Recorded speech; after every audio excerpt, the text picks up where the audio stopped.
क्या यूक्रेन का भी हाल अफगानिस्तान जैसा होगा? क्या यूक्रेन का साथ छोड़ना अब अमेरिका और नेटो की मजबूरी बनता दिख रहा है? रूस यूक्रेन जंग में अमेरिका का दांव क्या अमेरिका के लिए उल्टा पड़ता हुआ दिखाई दे रहा है? क्योंकि अमेरिका और नेटो जिस तरह से लगातार यूक्रेन को हथियार सप्लाई करते रहे हैं, बड़े पैकेज देते रहे हैं, उसके बावजूद, उन्हें तमाम प्रतिबंधों के बावजूद रूस ने खुद को संभाल लिया है और जंग अभी भी जारी है। दूसरी तरफ अमेरिका का खजाना खाली हो रहा है। नेटो देशों को भी युद्ध से काफी नुकसान हुआ है। मौजूदा हालात से लग रहा है कि जल्द ही अमेरिका इस वॉर से खुद को अलग भी कर सकता है।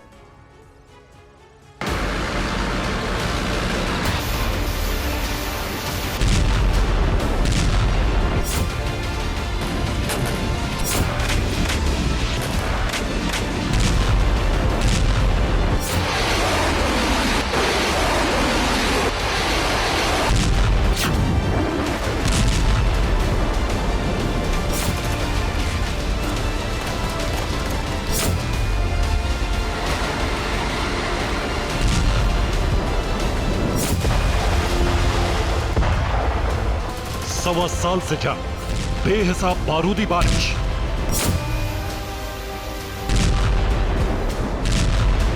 और अभी भी हार जीत का फैसला नहीं।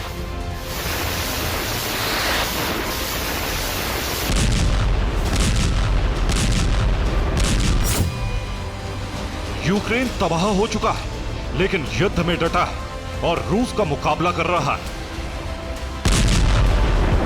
क्योंकि यूक्रेन भले ही रूस के आगे कमजोर है, लेकिन अकेला नहीं है।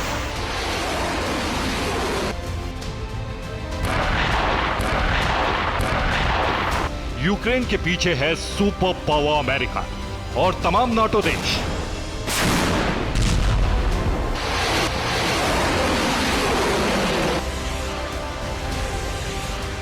रूस की सेना की तबाही तय करने वाला एक एक हथियार अमेरिका और यूरोपीय देशों का है।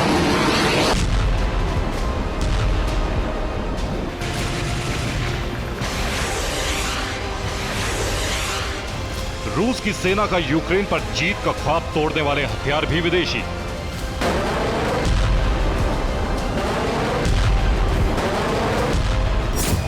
इस युद्ध में रूस ने अपने हथियारों के भंडार का इस्तेमाल किया, जबकि यूक्रेन विदेशी मदद के भरोसे लड़ता रहा। अब तक दोनों देशों के पास हथियारों की कमी नहीं हुई, लेकिन आखिर कब तक?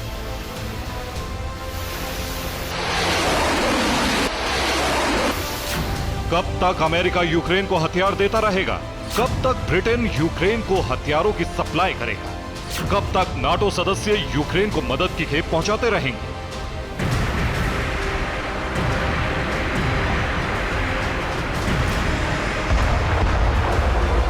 आखिर अब वो वक्त आ चुका है जब पश्चिमी देश सरेंडर करने की हालत में हैं। खुद अमेरिका भी अपनी अर्थव्यवस्था को संभालने के लिए परेशान है।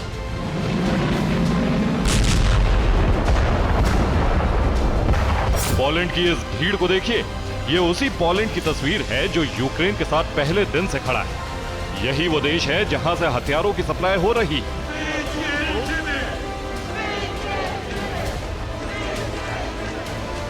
लेकिन अब पोलैंड के आम लोग इस जंग से आजिज आ चुके हैं। ये भीड़ सरकार का विरोध करने के लिए जमा हुई। महंगाई और भ्रष्टाचार मुद्दा है। पोलैंड में बिगड़ते हालात के लिए जंग कहीं ना कहीं जिम्मेदार है। विरोध प्रदर्शन के बाद पोलैंड ने हथियार नहीं देने का ऐलान कर दिया। पोलैंड ने हथियार खत्म होने की दलील दी, जबकि रूस के पास अब भी कई महीनों तक लड़ने का हथियार है।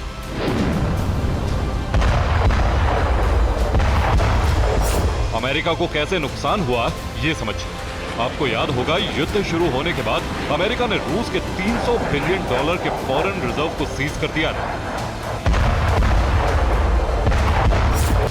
यहीं से अमेरिका के प्रति कई देशों में भरोसा कम हुआ।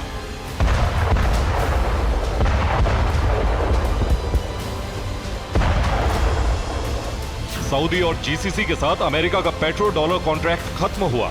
अमेरिका में मंदी के डर से कई देशों ने अमेरिकी डॉलर रिजर्व को बेच दिया। ज्यादा ब्याज की वजह से कई देशों ने यूएस ट्रेजरी बॉन्ड को बेच दिया। चीन, भारत और रूस की करेंसी को ज्यादातर देशों ने ज्यादा अहमियत दी। रूस पर बैन लगाने की वजह से अमेरिका की अर्थव्यवस्था को नुकसान हुआ। बैन के बावजूद रूस ने अपनी अर्थव्यवस्था को संभाले रखा, लेकिन अमेरिका के बैंक फेल हो गए। अमेरिकी ट्रेजरी में फंड खत्म हो गए। रूस पर बैन लगाने की वजह से यूरोप के देशों को भी नुकसान हुआ है। तेल और गैस की कमी से कई उद्योग बंद हो गए। हथियारों की सप्लाई और यूक्रेन की मदद करने की वजह से नाटो देशों का काफी ज्यादा फंड वॉर में खर्च हो गया।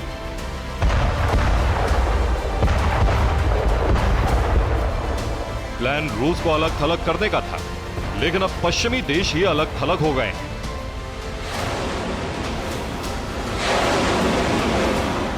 अब रूस को यूक्रेन युद्ध से क्या क्या मिला, ये भी बताते हैं।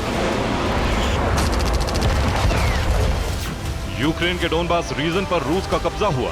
डोनबास में कोयले का बहुत बड़ा भंडार है। यूक्रेन के 63% कोयले पर रूस का कब्जा है।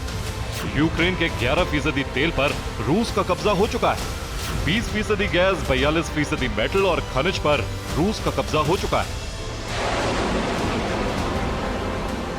युद्ध आगे बढ़ने के साथ रूस और भी इलाकों पर कब्जा कर सकता है और पुतिन को गैस और तेल का और बड़ा भंडार मिल सकता है।